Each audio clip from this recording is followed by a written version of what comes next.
So for all of you who have just logged in, this is the Land Art Symposium, and we're going to do a brief introduction, let you guys know what to expect, and then open it up for our panelists. So we're going to go ahead and get started. So my name is Rayette Martin. I'm the Executive Director of Nevadans for Cultural Preservation, and welcome to tonight's symposium on land art. This program is related to modern desert markings and homage to Las Vegas area land art, which is an exhibition that uses contemporary perspectives to critique 5 historic works of land art located in the deserts of Southern Nevada.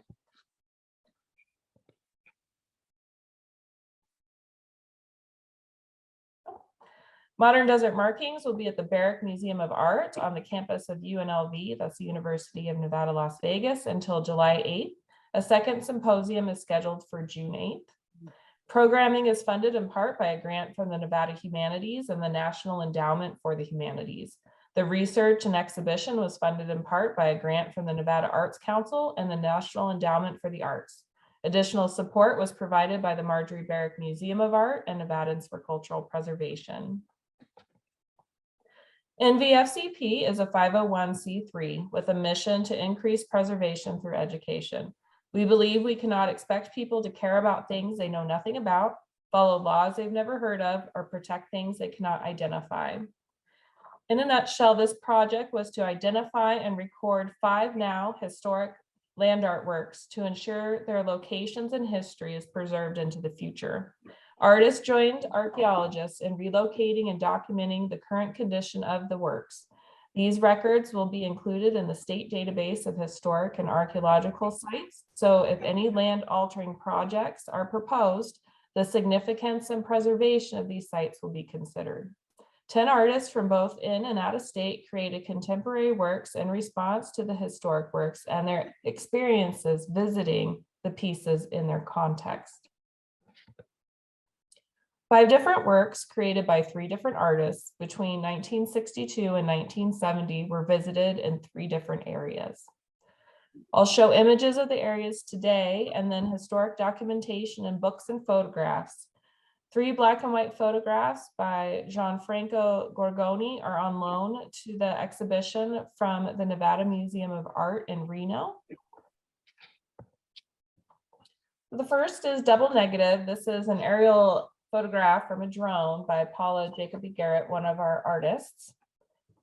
And for scale, to the right near the trench there is a vehicle. So this is a very large piece, and this is what it looks like today. The photograph on the left is a Gorgoni from 1969, right after the work was completed. And then on the right is the best comparative photo that we took while we were out there. So you can see that the walls and stuff are crumbling and nature's reclaiming itself.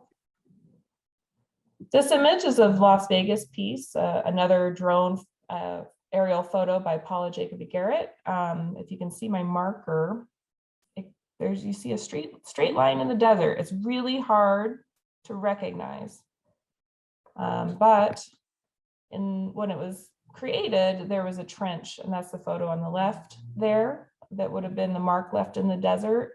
And there are some books that have aerial photography of that explain it. Right, then there were 3 different works that were performed on Jean Dry Lake, that's south of Nevada near Jean, Nevada. It does have flooding, not flooding, but it does fill up and dry and fill up and dry. And you can see the cracking here that happened after the last rains. And this is a photograph of the study for an end of the world #2. Not only do we have this photograph on display, but we also have 30 seconds of curated footage from when this occurred. And this is by Michael Heiser. It's Rift 1 of the 9 Nevada depressions. And you can see that dry lake bed having that crack when that was done as well. And we have photographs in a magazine of that. And then I believe it was just a year later what it looked like. The circular surface planar displacement drawing, that was also by Michael Heiser on Jean Dry Lake. And there's a person in there for scale, and that's also a Gorgoni photograph. And so that just gave you that are joining us tonight who haven't been to the exhibition a bit of information about, where we were and what we're talking about this evening with our panelists. So I'd like to introduce our panelists and give a little background for each one of them for you all to know who's speaking this evening. So Kirsten Swenson is Associate Professor of Art History at the University of Massachusetts, Lowell.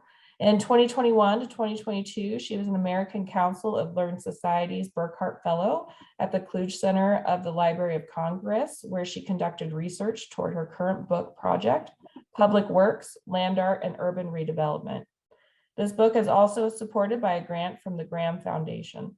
Swenson is the author of books, Irrational Judgments, Eva Hesse, I may say some of these things wrong, so Eva Hesse, Sol LeWitt, and 1960s New York. And with Emily Eliza Scott, Critical Landscapes, Art, Space, Politics, and that's University of California Press in 2015. She co-curated the exhibition Local Ecologies, Artistic Investigations of Eastern Massachusetts that traveled to 3 UMass campuses in 2019 and 2020.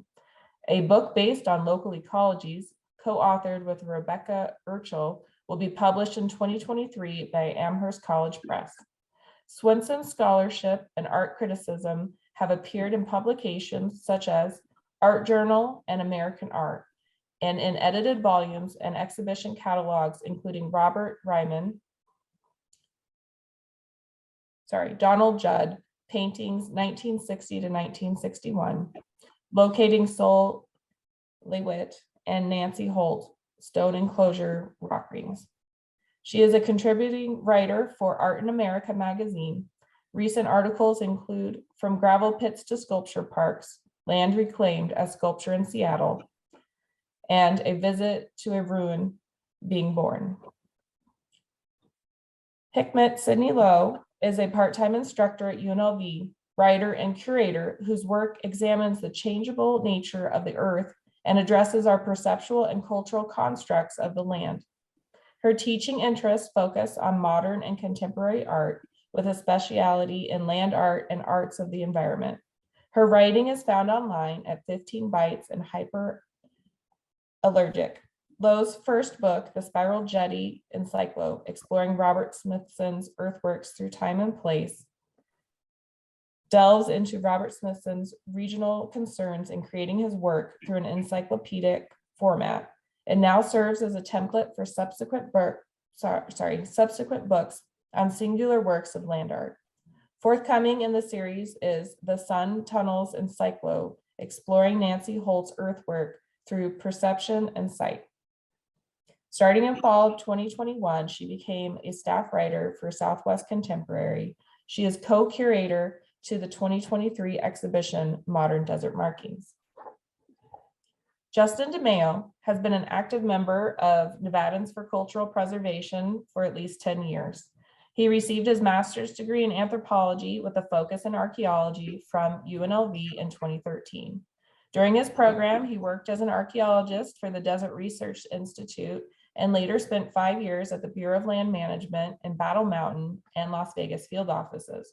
He is currently an archaeologist with the Bureau of Reclamation, a position he has held for the last 3 years.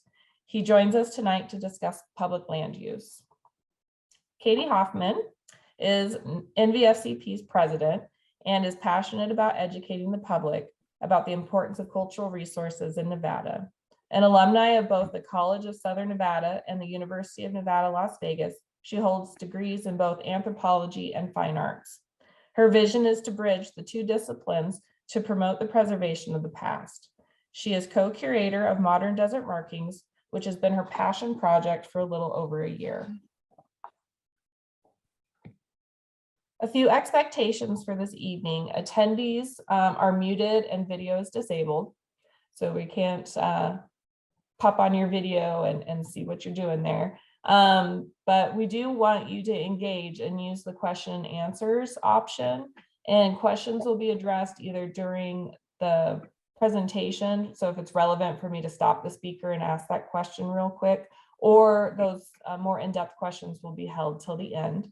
And do feel free to use the chat to communicate with other attendees and panelists. And as I said, we normally have a Zoom speaker series right now. So the ability to use Zoom tonight is provided by the Nevada Site Stewardship Program. So thank you to them for providing this opportunity.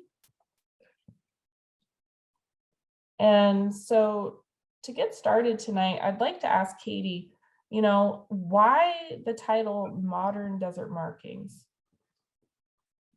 So Modern Desert Markings is actually a play on words, because as a archaeologist and a cultural preservationist, we're really only concerned with human markings that are 50 years of age or older. And so the genesis of this project was actually taking a land art class with my co-curator, Sidney Lowe, and Hikmet Sidney Lowe, excuse me. And she helped me come to the realization that we had undocumented cultural resources in our deserts. And because most of the land in Southern Nevada, outside of Las Vegas, is public and open to recreators, I felt it was important to get documentation and to assess the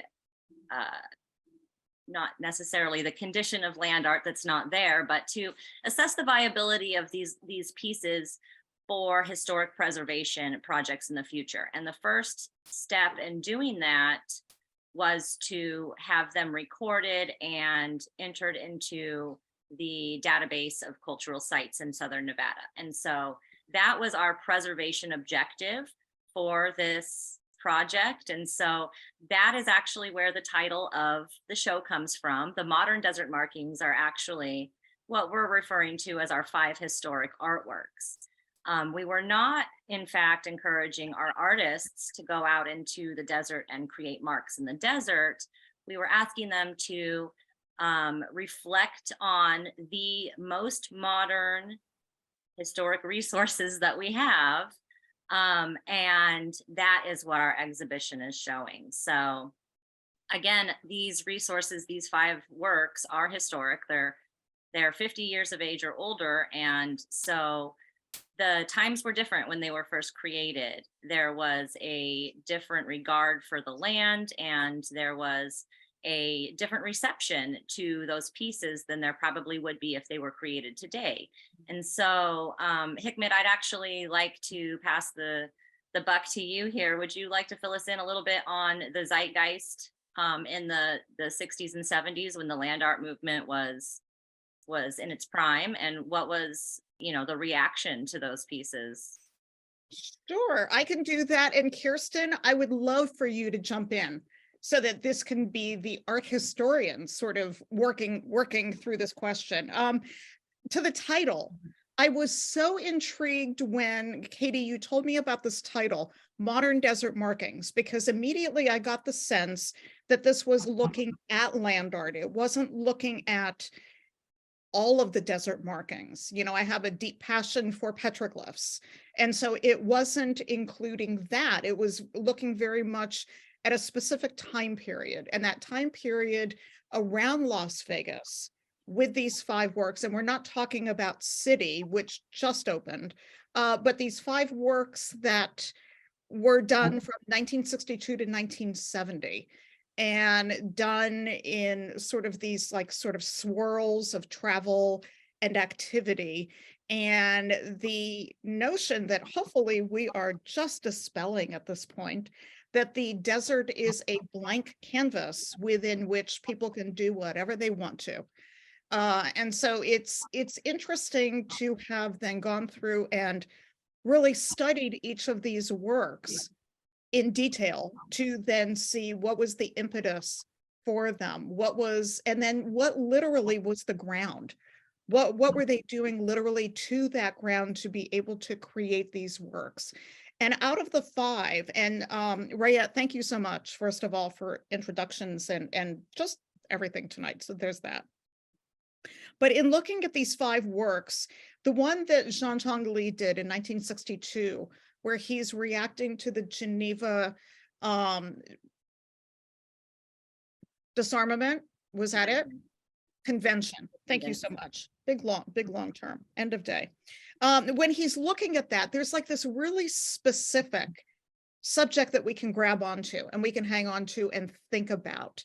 And that's a different kind of work to consider as opposed to rift, right? Creating a zigzag into the landscape, or creating Las Vegas piece, or creating double negative with all of the bulldozing and the moving of hundreds of thousands of tons of material. And so it's interesting to look across the board at all of them. One of the conversations that I had with Katie early on was in thinking about the word homage. Because at first I was thinking, well, if there's going to be a call to artists, is the proposition of an homage something where artists are going to be responding in favor of what they did and in favor of their acts on the landscape? And as we consider all of the works, the brilliant works that our artists did, and thank you for a lot of them who are on this call tonight. It's so great to see you this way. It's not homage per se. It's inquiry and interpretation, and in certain instances, really looking at past land use practices and calling them out. So Kirsten, I can see you sort of nodding your head with that. What would you like to add on to that? Well, thinking about the historic aspect, one thing that occurs to me is to note that artists like Jean Tinguely, who is Swiss, as well as Heiser, who of course has a background on the West Coast, but was living in New York at the time, and Walter Di Maria, also, I believe, New York based when he was producing, when he was making the Las Vegas piece, that there's this sense in which artists are kind of coming to the desert as this peripheral site that's very different from Europe or Manhattan, and working with the desert, as Hikmet noted, in a sense as a kind of blank slate on the one hand. On the other hand, I think with Jean Tinguely and Study for an End of the World, there was a close dialogue with the Nevada test site and with the kind of apocalyptic and extraordinarily destructive testing happening around the city. That was, of course, Las Vegas was downwind and people were watching atomic detonations as kind of a spectator sport. That work in Jean Dry Lake was in fact broadcast on David Brinkley's Journal and CBS or NBC, I can't remember the network, but there's an important way in which, and I'm quoting, I think, Myuan Kwan and Philippe Kaiser, two curators who produced an important land art exhibition at the Museum of Contemporary Art in Los Angeles about a decade ago called Ends of the Earth. And they argued that land art was as much a media art as it was a kind of, intervention within physical material space of the desert. And so these artworks were really made to be photographed, made to be broadcast, made to be as sort of backdrops for film in the sense of the kind of Western. And I should also nod to Emily Eliza Scott, who's a scholar who has worked on this extensively, and from whom I've learned much of what I know about Tinguely's work.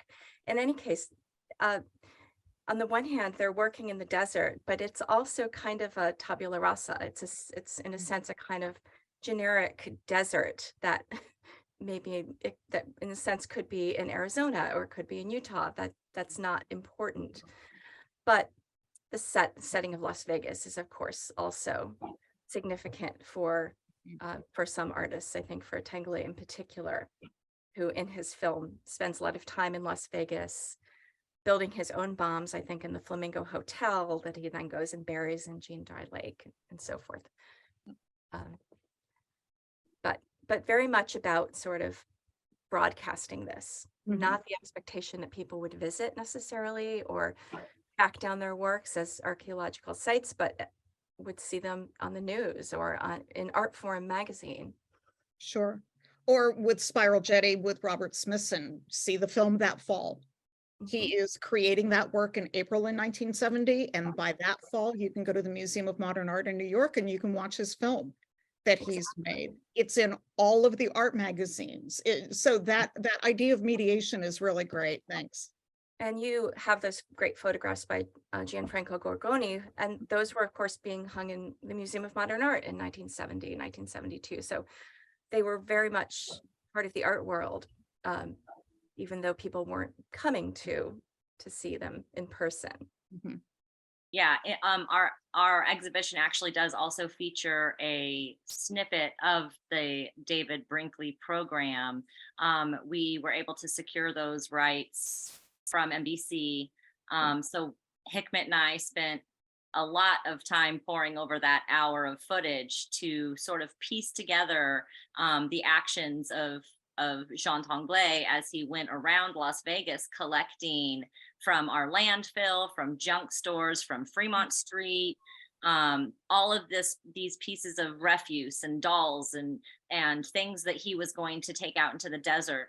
He built a large wall, an 8-foot wall in the parking lot of the Flamingo, and he constructed his Into the World machine there, and then, with spectators took down that wall. And so the whole thing was actually, it was a spectator sport.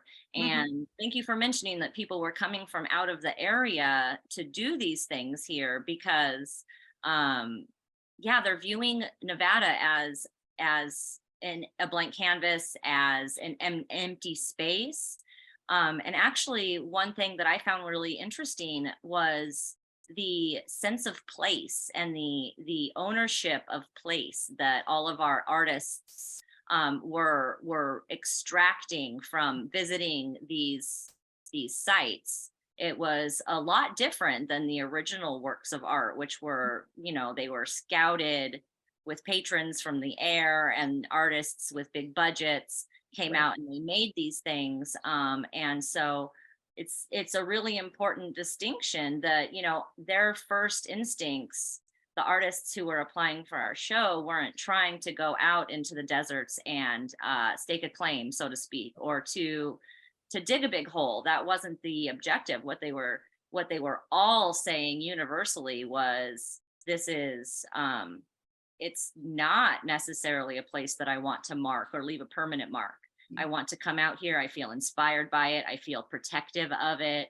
One of our artists was responding to their own personal history and their religion and their ties to white colonization of the West, and what that meant to them, and how that trauma is left on the landscape here, specifically in Southern Nevada, with our place names, Mormon Mesa, and which is where Double Negative is, the Mormon Mountains, the shadow of which has Walter D. Maria's piece. And so their take, our new artists' take on the landscape, was so much different than the original artists.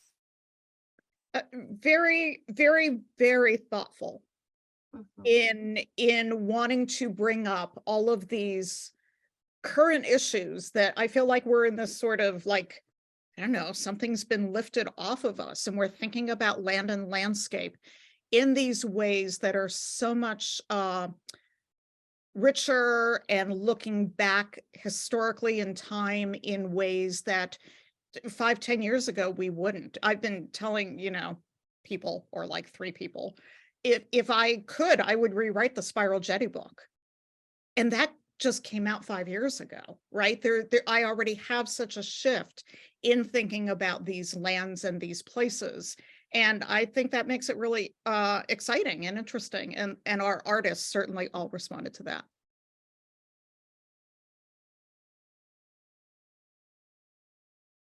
Yeah. So sorry. Oh, go ahead, Rhea. Oh, I was going to say, I think one of the unique aspects of this exhibition and requirement of the artists was for them to physically go to the locations as well. And it's a lot harder to view things when when you're physically there and you have experiences versus being removed and just flying in for the day to perform a work or do something like that. So I just wanted to contribute that. Yeah. It was a prohibitive requirement. And we had artists coming from different states to join us. People really did take that requirement seriously, which we made a requirement because the landscape is what the original pieces were responding to. And so that is what we wanted our new artists to respond to as well. So even though taking them on these field trips, they weren't really seeing the original art pieces. There's just something about being in that landscape that helps you understand. And so it was an important requirement. And I'm really glad that we were able to find the artists who were, really on board with that. And all of our outings were great. So yeah, really, really well done. I mean, having those embodied experiences, that's what led people to really go through and to start questioning a lot. Whose land? What land? How is it marked on a map? What, all of the questions. I could spend too much time talking about that. And whenever you're out there, you get to know the different parts of it that you would never be able to see. Like if you're just looking at it from afar, like one of the main things I think of is when you look at the desert around Vegas, a lot of it looks flat and you just think that you could drive right across it. But whenever you're actually driving across it, it's way more undulating than you might think. And there's so many different kinds of plants and obstacles that you wouldn't get from a further back perspective. So yeah, just small things like that I think that make going out to these places very important. Yeah. it's true. And Justin, if someone was going to go out into the desert now and make land art, would it even be possible to be making land art in the sense that it was made 50 years ago? I don't know the process back then. I was trying to think of it according to, I guess, public land laws that have kind of happened over time. I think that now it would be much more of a burden to do so, but I think it's not impossible. I mean, I think of the 7 Magic Mountains that happened on BLM land just south of Vegas, and they got permitted to do so, and it was a struggle, and there was mixed feelings from both the public and the agency about it, but that happened and is still there. So yeah, I think it's doable, but not probably with the ease of maybe 50 years ago.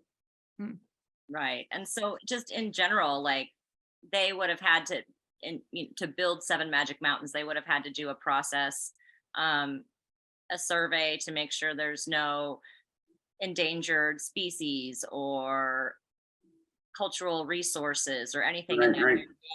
And is that the only hurdle, or is there other hurdles regarding public land? Again, we're talking about specifically public land. If it's private land, that's no holds barred. But right now we're talking about public land in Southern Nevada. So, Yeah.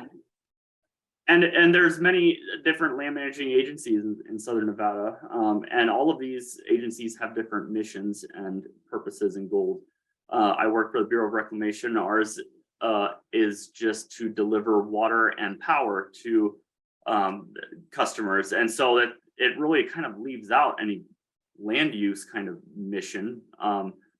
And it's a question that pops up every once in a while. Okay, well, what if someone wants to use reclamation land to do something totally different? There are ways to do it, but I would say in national parks, there's the mission is to preserve things. And so I think it'd be that those areas would probably be extremely difficult to do any kind of permanent land art.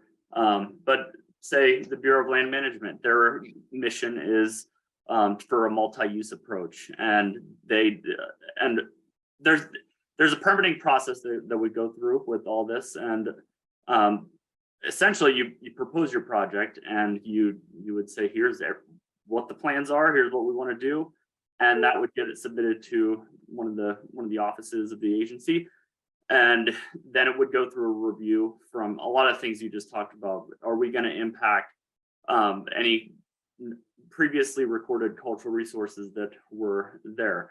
We don't want to be bulldozing any other historic sites for anything. We don't want to be affecting any endangered species or wildlife habitats, endangered plants. I was thinking of the installation you were just referring to. Did he, with the one that was built, did it explode at the end? Yeah, or set on fire. Yeah. Sorry. Big explosion. Yeah. So that immediately I thought of, there are fire restrictions for different times of the year, and that's a serious the reason we have those is, for these massive fires that we have now, and you wouldn't just be able to do that. I mean, that may have been done in a safe area I think it was on a dry lake. So that's probably the best place to do it, but you wouldn't just be able just to go and do that at certain times of the year in the really dry and windy parts of it. So yeah, there's quite a process for a lot of different reasons. And the history of how these laws kind of got enacted. What I think the National Historic Preservation Act was in 1966, and then 10 years later was what's called the National Environmental Policy Act, which is a larger, more encompassing law that deals with all these other issues like wildlife and the plants and hydrology and things like that. So that was in 76 maybe. So whenever these original landmarks were made, then some of these laws didn't exist. Sure. Maybe those laws were starting to be made in response to people Yeah. going into natural areas and creating irreversible marks. But yeah, thank you for that rundown. Yep. Can I just ask, of all the experts here at the table, can you clarify the status of double negative? Is this on BLM land that is leased? It is in the collection of the Museum of Contemporary Art, Los Angeles. Is it on private land? It is on a tiny slice of private land, privately owned land on a BLM owned parcel. That piece was commissioned by Virginia Dwan. I was not able to find any records on how she obtained the land. But then she allowed Michael Heiser to create Double Negative. And then she did gift that piece to MoCA. And so it is now owned by a LA-based art institution. But it is public BLM land all up to and around the art piece. So that's why it's included, because it is technically on public land. Mhm. And the interesting thing about that is the history of Michael Heiser being Robert Heiser's son and him being a well-known archaeologist. And so technically, we're not supposed to consider something archaeological or historic. Historic is 50, archaeological for the feds is 100. But that work got a site record right after it was made. So that was kind of an interesting part of our exhibition and research is how did something that was only 9 years old at the time that they gave it a site record qualify for that, and that was the connection to the archaeologist. So there's some overlap there, and that document was incorrect by saying it was on the Bureau of Land Management's land. So that's a little confusion that happened there. Interesting. It is kind of funny and interesting to note. You can view this document in our exhibition, but Michael Heiser is not named except for he's referred to as being Robert Heiser of Berkeley University's son.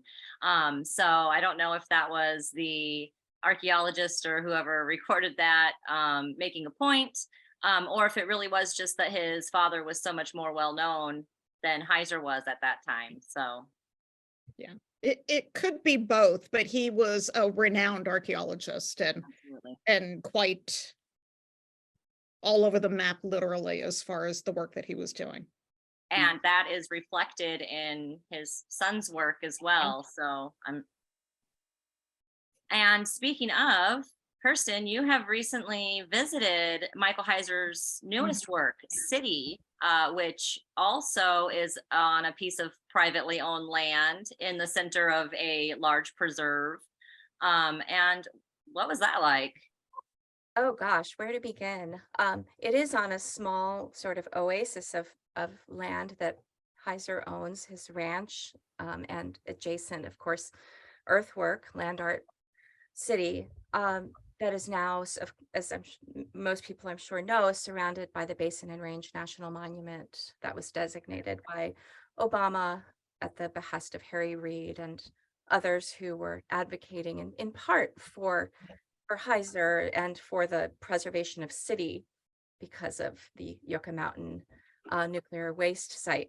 So I think this is probably a well-known story among all of you, but it was, I mean, one of the things that I was very interested in going out to City was to really closely observe the journey, the ways in which Las Vegas becomes the kind of infrastructure surrounding Las Vegas, and solar arrays and warehouses and ranches, and to kind of really think about this transition from the city to city on the one hand.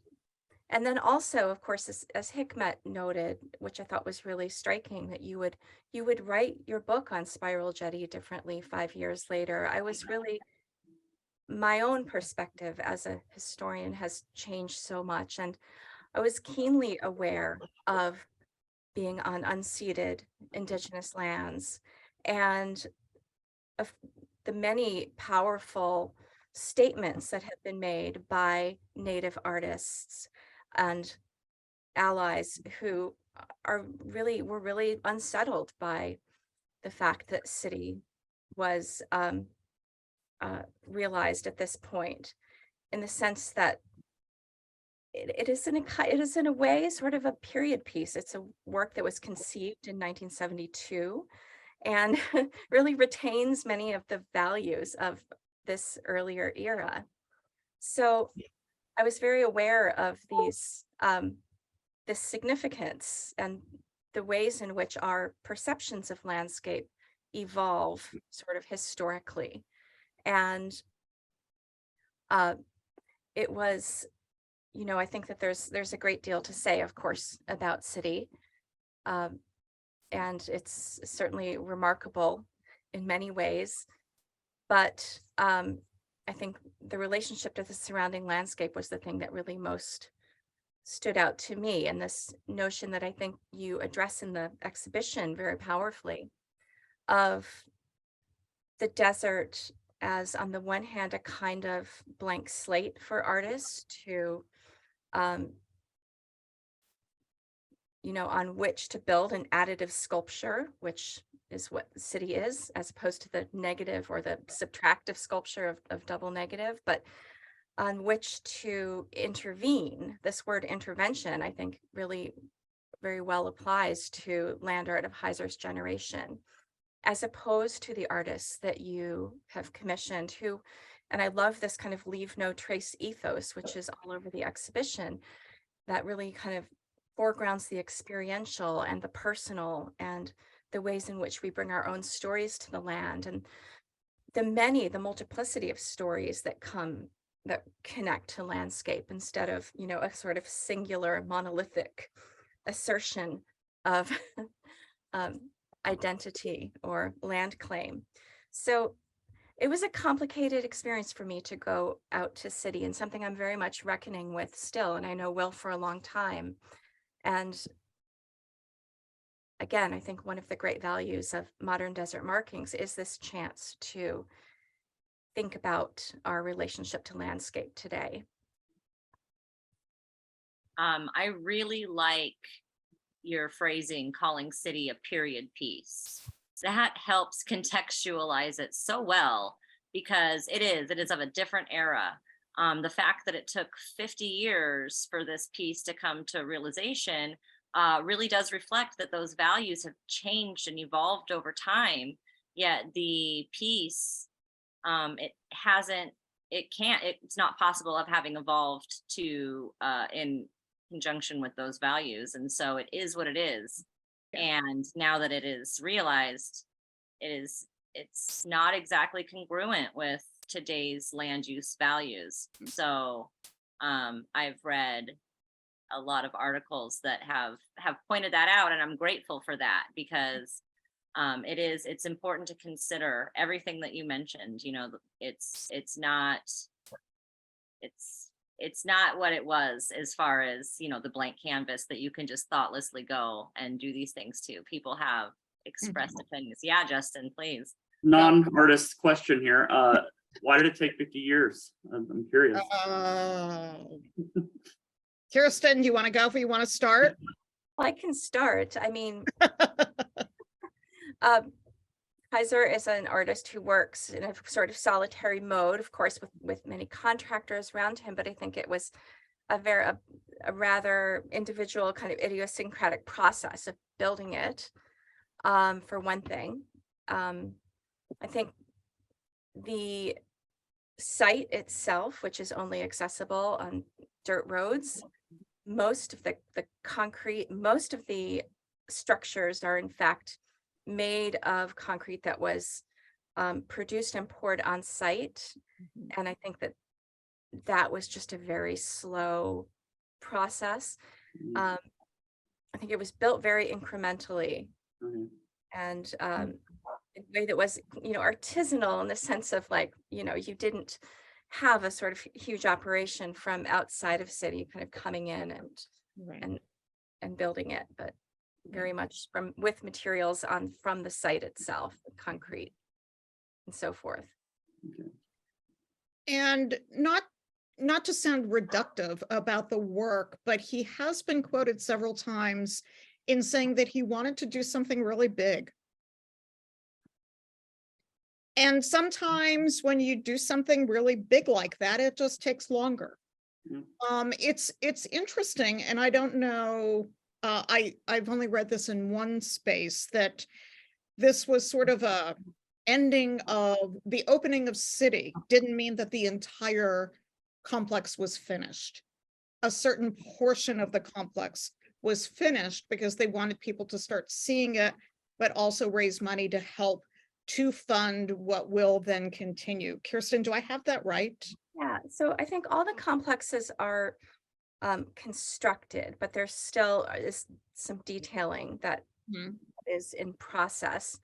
And when I went, you could sort of walk around one of these large mounds and see, you could see the cement mixers and some of the other earth moving equipment.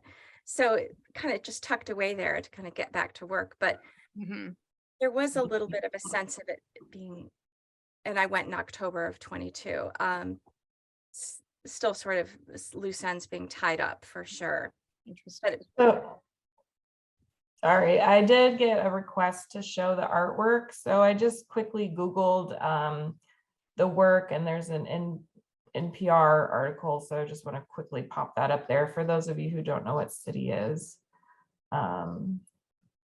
The essay also that Kirsten wrote was in Art in America. Okay, I'll look that up and share It's that at the end. It's a fabulous essay. It really is. That is just one small portion of city, just to give you an idea of the scale and the concrete that they're talking about.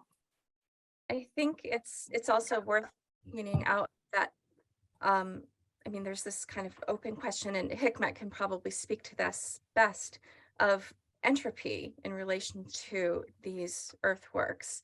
And the intent, for instance, of a work like Double Negative and certainly Spiral Jetty by Robert Smithson in the Great Salt Lake, to kind of index the passage of time Mm, and to be right. reclaimed rather than preserved. So that's an interesting sort of debate within Mhm, the art world and within preservation circles, how to manage these works. mhm. Yeah. Part of it is what is the artist's wish. And with Robert Smithson, he was quoted once in saying, well, if the lake rises, this is while he was still alive, of course, the lake rises, I'll just build it 15 feet higher. Well, he didn't build Spiral Jetty to be 15 feet to begin with. It just wasn't that big. And so Dia Art Foundation, who owns it, have been, I'm so sorry, can you hear the barking? Okay, good, thank you. I'll just carry on, like they're not screaming in the background. He worked on it and with that idea embedded in it, that as soon as it was done, it was going to start changing. So this process of entropy, this sort of slow movement from a certain aspect of considered order to disorder. And he had his very specific way of talking about entropy. But with Double Negative and the fabulous ruin that it is now, I don't know, Kirsten, if you had the chance to see it when you were here in October. You've seen it before, though. It is just a big, crumbling, beautiful mess of geology. And it was interesting to hear a few years ago that Heiser had considered actually cementing the walls, which makes no sense to me, but whatever, right? So that would stop that erosion that is taking place. And it's so nice to see that he didn't do that, because it's absolutely beautiful the way that it is just falling apart and crumbling. It's just part of nature. Yeah, it's interesting to hear that he would have considered building concrete supports if, one of the principal tenets of land art is that entropic decline. And he actually, Michael Heiser is quoted as, not necessarily caring if other of his pieces were to remain, that, he would allow them to decline however they would, because he knew they would remain within the images that were taken. And so for him to preserve that work, I wonder if it was about preserving the work or if it was just about preserving, the tourist attraction that it's become. Mm-hmm.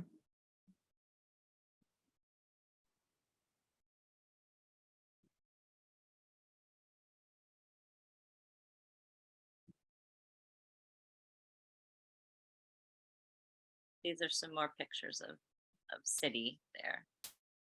And I mean, one thing that's interesting is the way in which photography is controlled in these environments. So we weren't allowed to take photographs of our own because the Michael Heiser's foundation circulates a set of approved images and drone aerial views. So, and that is also the case with Walter DeMaria's lightning field in New Mexico. So very much not the case with Double Negative, but there's a sense in which we're only meant to see particular views and angles and that give a kind of sense of sublime scale in relation to the landscape and so forth. So Go ahead. not to move us off of Heiser so much, but was there this kind of stir or buzz and stuff about Jean Tinguely or Walter de Maria's pieces at the time? Or do you think there's a lot of buzz about this now because, of the magnitude and everything else that's going on?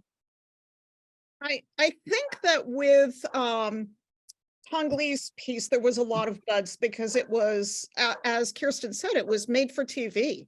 It was David Brinkley, and then it was in Life magazine. It was in Saturday Evening Post. It was everywhere. It was disseminated. Walter de Maria, not so much. Las Vegas piece, was something, even after I moved here to Las Vegas, was something that I was told it almost sounded like a unicorn, like it doesn't really exist and it's not really there and you can't find it and it's so hard and you have to climb over mountains to get to it. And it was our day going out there wasn't like that whatsoever. It was just very like, let's just drive there. And I appreciated that.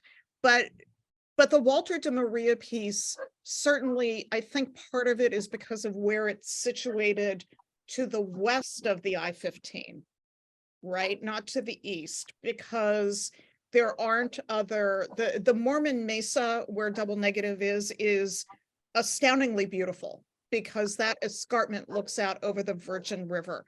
It is a beautiful, beautiful spot.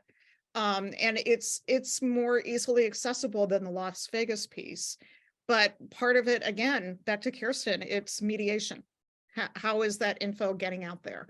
Spiral Jetty, immediately in the media, bombarded constantly. And depending on the water, I mean, there hasn't been water out there for ages now. But when there used to be water there, it's shockingly beautiful. Yeah, so we do have a question kind of related to that. So do you see the approaches to land art by the artists and modern desert markings foreshadowing any new trends in land art going forward? And has this changed from these historical works and how they're made? Absolutely. Like right off the bat, our artists were definitely committed to that leave no trace principle. Those who were doing more literal interpretations of our land art pieces, the historic pieces that we were studying, they did so in a way that they were emulating a shape, or they were creating something in the desert, which they then immediately disassembled and took with them. And so much like the original pieces, the way that you experience it is through the videos and the photographs that they made while they were creating that piece out in the landscape. So that's one immediate difference. Yeah. Other artists of ours were actually responding to the pieces by talking about reclaiming those scars in the landscape by pointing out things like the vegetation that is natural to those environments. And so yeah, there was a major difference in the way that people were responding. Hikmet, any other thoughts on that? Yeah, well, when you were talking about responses, Eco Art Space just ran on their blog. Just this past week, they did an interview with two of our artists, Mark Bress Van Kempen and Jen Urso, who were both at different sites looking at the specific biomes. What is there? What used to grow there? What is the history of that growth within those environments? And they approached it in different ways. They've got sort of the same idea going into that. And it's really exciting because with our artists, we kept on encouraging the path that they were going on. And then it was so nice at the end of it. And Katie, I'm not going to speak for you, but certainly for me, this is it's taking a while for the exhibit to sort of sink in. Like, what did we just accomplish with everybody? What happened here? And then what is going to sort of move forward, right? I mean, you were talking right at the beginning of this, but there's a lot that's going on, is my thought. Is that an overarching trend that you Kirsten and Hikmet, are seeing in land art, or do you still see some people that are hanging on to the ethos of the past? What do you see happening now and maybe into the future? Kirsten, have you been to Desert X?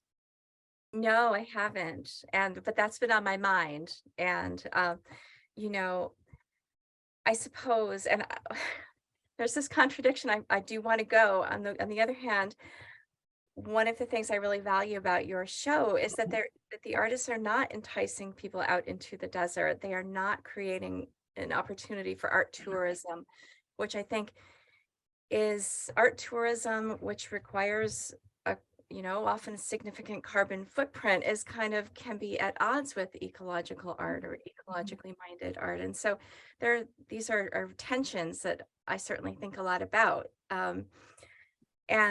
But absolutely, I think that the works in your show are very much aligned with new approaches, with this kind of sensitivity to biomes and ecology and ecosystems and complex and layered cultural histories and land use histories.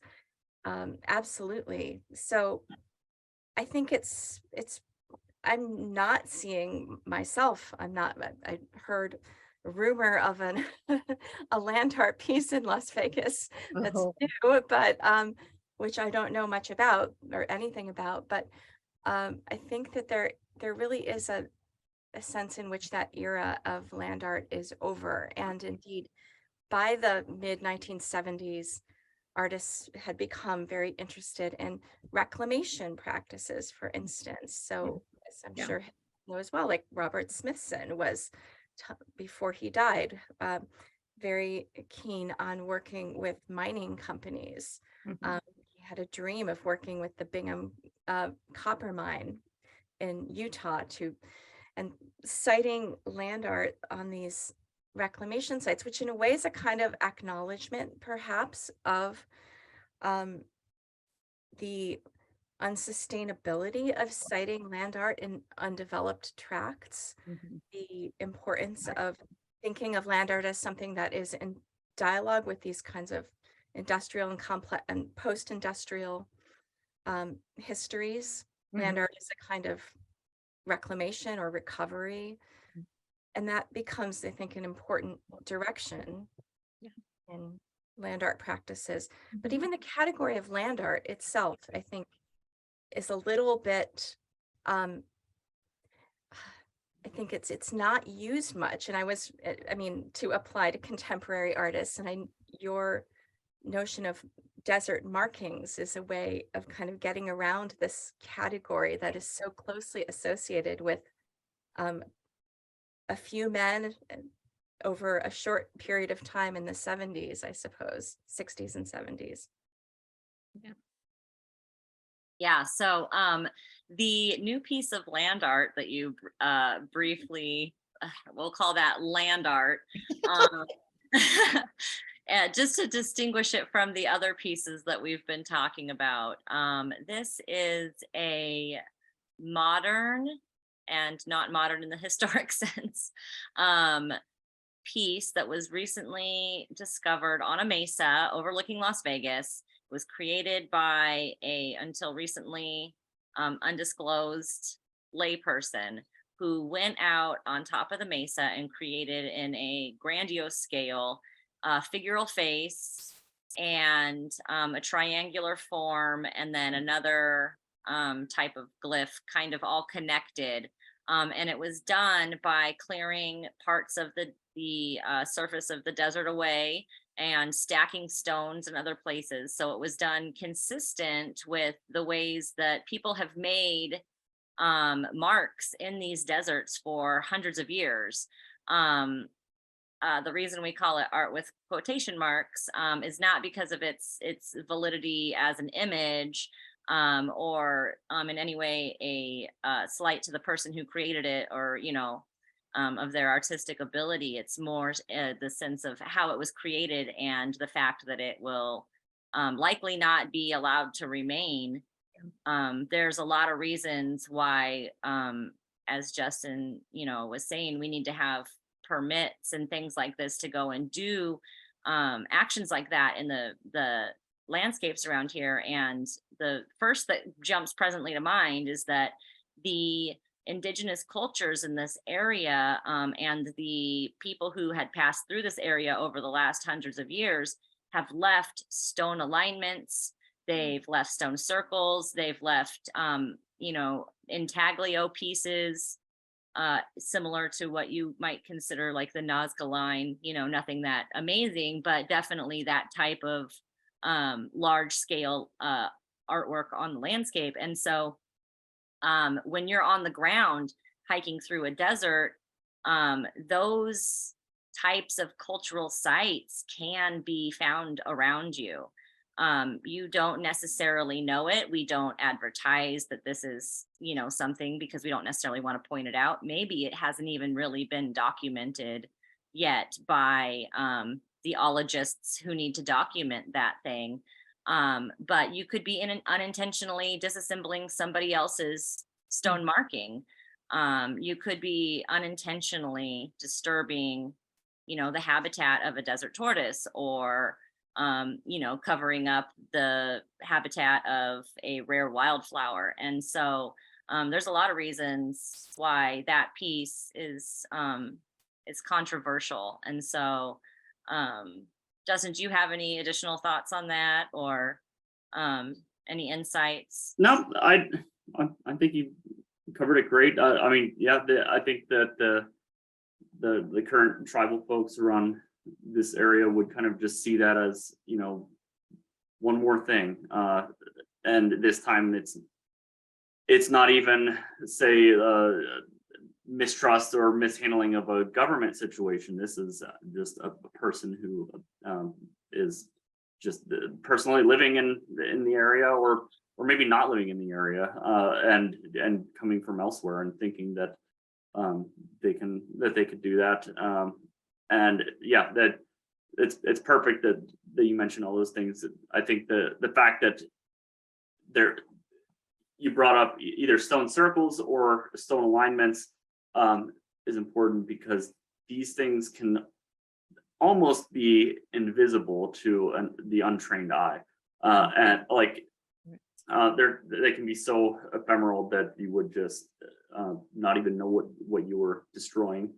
And they can be extremely old, and they could have been there for, you know, thousands and thousands of years. And since the desert doesn't change all that much in certain areas, then that you know, that could have been a really special place that has never been affected before, and now has. So yeah. Right.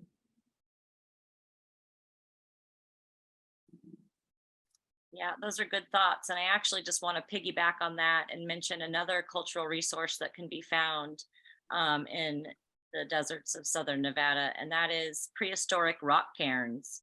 You know, we're used to seeing these things. People will stack them up on trail markers, or it's kind of an "I was here" type of monument that people will leave on a beach, or they'll leave on a mountaintop. We do that, us people, to this day, but they did it in southern Nevada hundreds of years ago as well, for different reasons. However, there's a modern trend of, you know, people who are trying to leave no trace, going around and kicking over people's rock cairns, taking down people's rock alignments because they think that it was a misguided tourist who had erected that, when in fact it could be a prehistoric cultural site that someone has just come and inadvertently destroyed. So the advice is not to go identify something that looks like a graffiti or a modern mark, and then disassemble that and think that you're doing a good thing. Just like we wouldn't advise that people go into a historic cultural area like a mining site or a ghost town and start cleaning up what they consider garbage, because it might be an artifact scatter that somebody can study and learn about the life ways that we don't know about any longer. So there's really a lot of considerations to recreating on public land, to creating artwork on public land. So that's just my little spiel on that. I haven't been paying much attention to the time. Moderator, how are we doing here?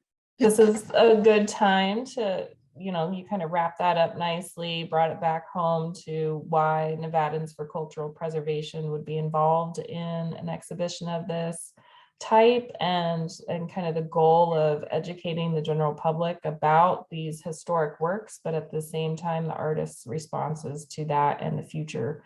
So I think that tied it up nicely and hit home, maybe with some folks here that may consider doing their own types of works on public lands, why we need to do permitting and that kind of thing, which really is key to being responsible, just land users in general, doesn't matter what you're doing. So now is a great time for us to open this up for questions and answer time. For those of you who have questions, if you could please use that Q&A little box on the bottom.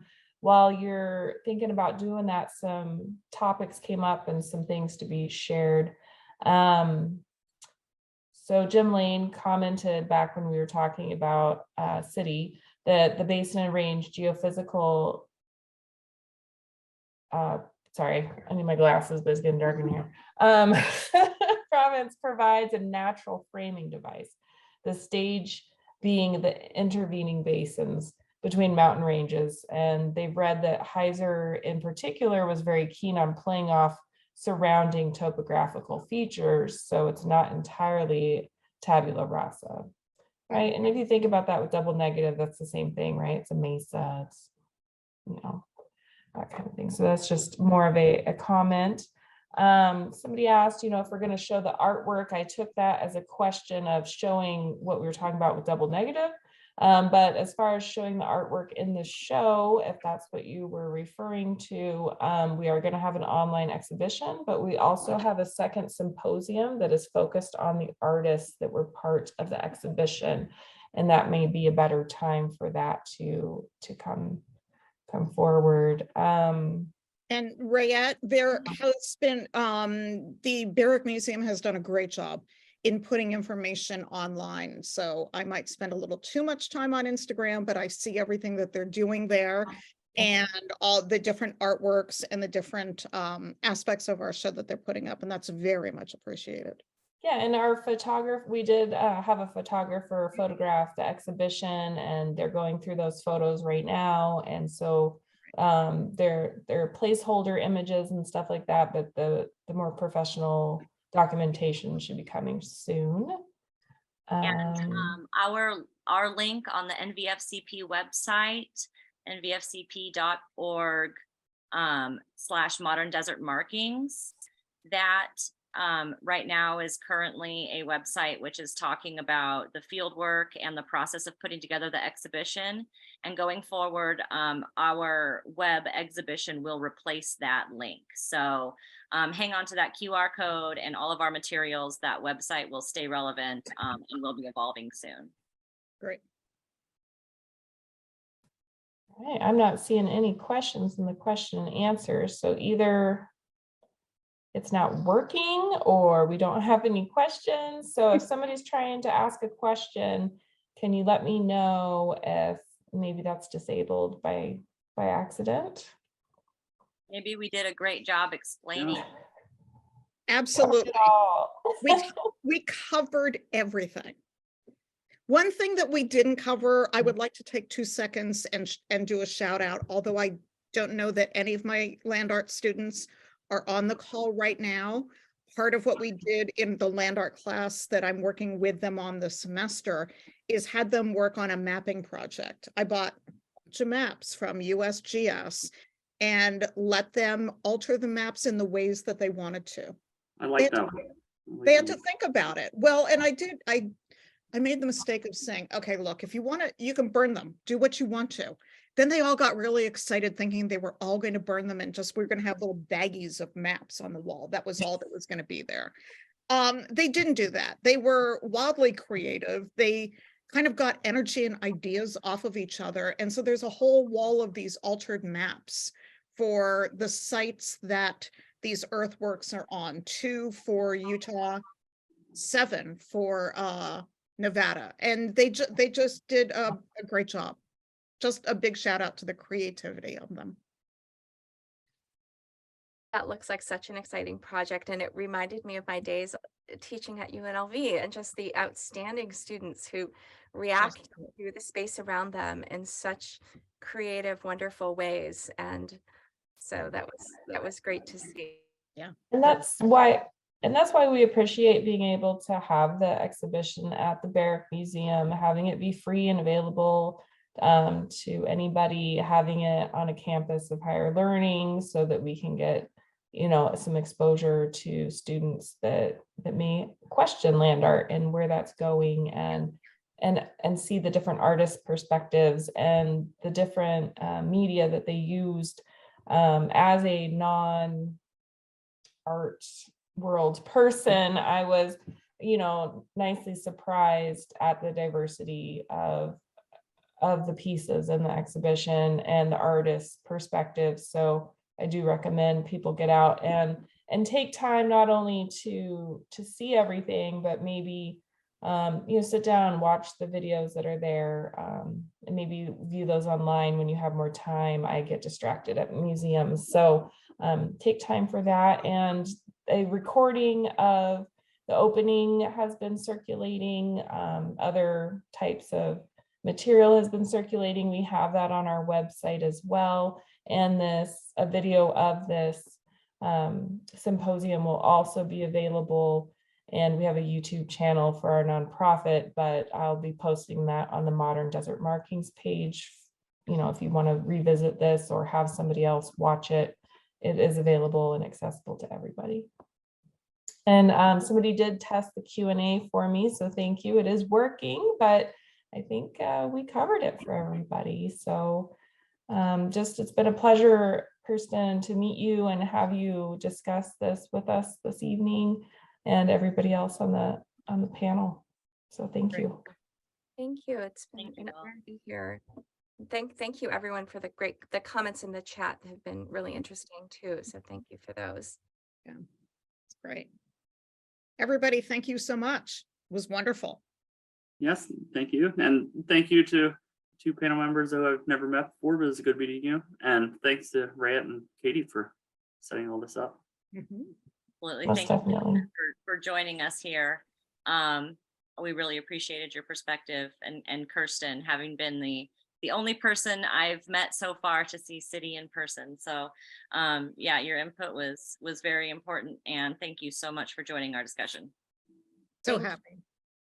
Thank you, everyone. Great. All right, I'm gonna end this for everybody. Everybody have a wonderful evening. Lots of things to think about and digest. All right. Good night. Bye.